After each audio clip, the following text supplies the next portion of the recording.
برگ باریک که از خانواده آویشن برگپهن و برگ سوزنی. عطر و بوی بی‌نظیری داره نسبت به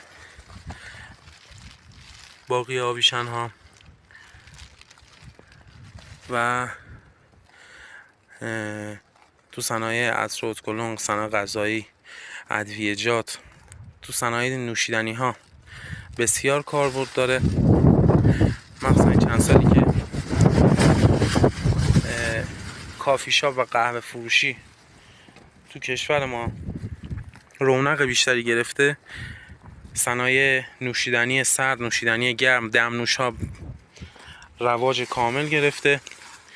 پایه و اساس خیلی از نوشیدنی ها که مزاج گرم و طبع گرم قبول میکنه،